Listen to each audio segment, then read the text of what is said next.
everybody, Michael from 8 Man Audio here. You may notice a lot of stuff in front of me, including a bunch of speakers. So why do we have a bunch of speakers stacked up in front of me or behind me, depending on which way I'm looking? I have a friend that really loves music. She does not have a nice speaker and sound system, so I thought it would be fun to get them one.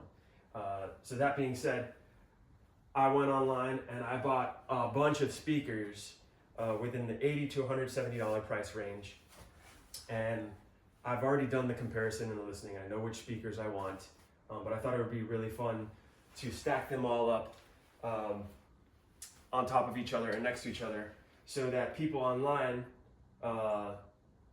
could kind of get an idea of what they look like and compare them to one another. When I was choosing the speakers, I had no idea what they would look like in my living room. So that's when I decided to just go crazy and buy a bunch of them. I'll end up returning basically all of them except the set of speakers that I'm going to give away. With that being said, the things that I wanted to consider when I was purchasing these speakers, again, is the price. I wanted to be budget conscious. I didn't want this person to receive them and be like, oh God, that's too much. That's a crazy gift. I mean, it already is kind of a crazy gift, but I really love music and I like giving joy to my friends. So I thought giving an audiophile, like a budget audiophile setup, would be kind of a really nice thing to do and give me a lot of fun. Okay, so form factor was really important. How is it going to fit in the living room space? So this is a 46-inch TV. It's not crazy large, a regular record player, and then if you look at these speakers, you can kind of get an idea of what they all look like next to it. The aesthetics of the speakers themselves are important. What is the speaker going to look like with the grill off? I think that's really important. These are my own personal speakers right here. They don't come with the grill, they're wood. That's my personal choice. But all of the cheap speakers that you're going to get online come with grills, and they all come in various shapes and sizes. I chose black because that's a pretty easy choice, neutral choice to make, and safe. And the other thing that's really important is the sound. How do they sound compared to what you paid for them?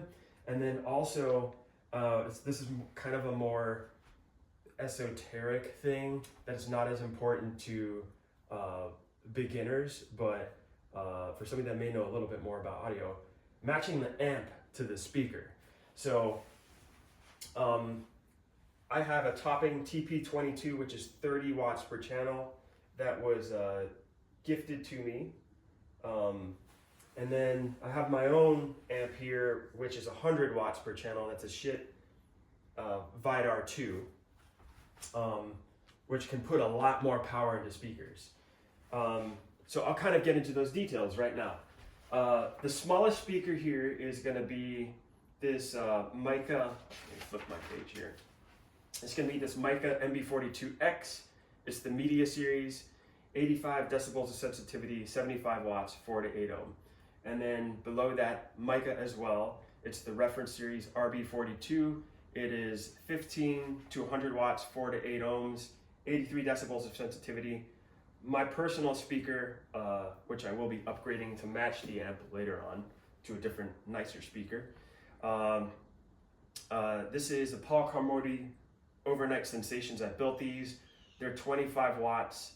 They are 45 to 20,000 kilohertz, 83 decibels of sensitivity at 8 ohms. These are Klipsch speakers. They all have the same exact specs, which is 90 decibels of sensitivity at 8 ohms, and they're 50 watt speakers. And I didn't really realize this when I bought it. They have the same exact drivers on them, which is kind of silly to me. And they are all similarly priced, around $150 on sale. And then over here, Fluence is the brand. We have the HFS on the top. That's 30 hertz to 120 watts. I'm sorry, not 30. 30 to 120 watts, and the bottom is the XL8S 40 to 80 watts. They're both 85 decibels of sensitivity. The top one goes, which is the HFS 60 hertz to 20,000 hertz, and the bottom one is the cheaper speaker, the XL8S 50 hertz to 20,000 hertz. So, those are the price ranges, those are the specs. They're not all super important until you get into the amp matching. So what did I end up going with? Well, I have this super cheapy small amp. It's a $100 amp that I'm gonna give to my friend, and then I have my personal amp, which is like a $900 amp. So I listened to all the speakers on both, and I got an idea of what they would sound like on different amplifiers, and of course, everything sounded better on a $900 amp, and everything got louder on the $900 amp.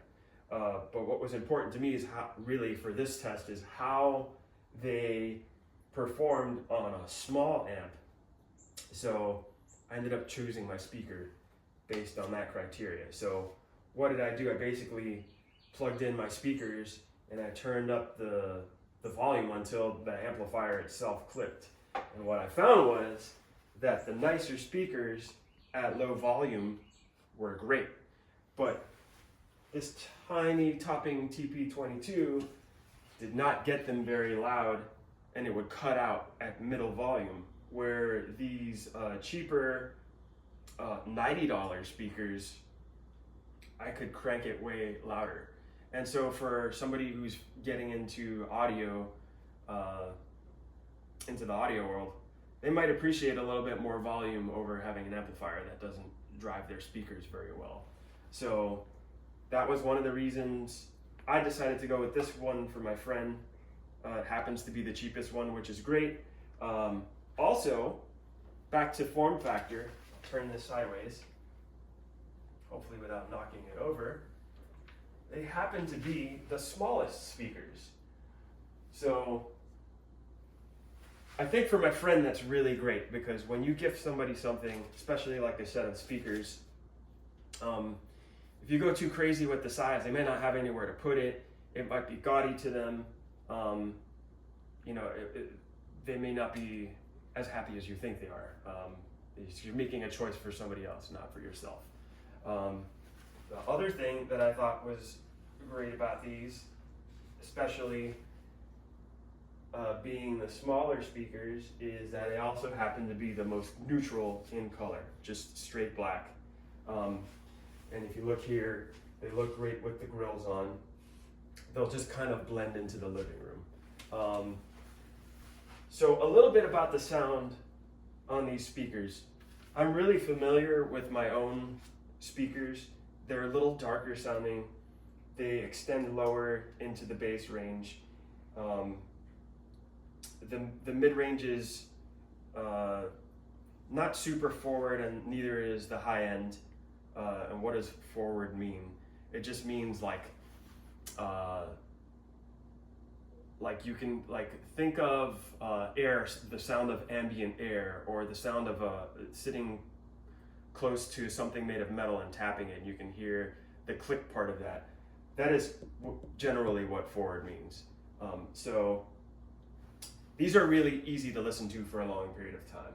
I found that these mica speakers, they didn't necessarily go into the low end as much, but they were easy to listen to, and for the price, I thought that was something acceptable for a new person receiving a set of speakers. These Fluon speakers, they both sound pretty good. I wasn't really wowed by them, and a lot of people online that I've seen review these things aren't necessarily wowed by them either. And I found that to be true with both amps, actually. But that being said, I have just taken these out of the box, and I don't know if most people doing these reviews have actually played them for the 10 hours that they recommend playing them before you start getting the movement out of the drivers that would make them sound the best they could. Also, even though these speakers are larger, the cutoff frequency for these woofers is 50 hertz on the more expensive Signature series.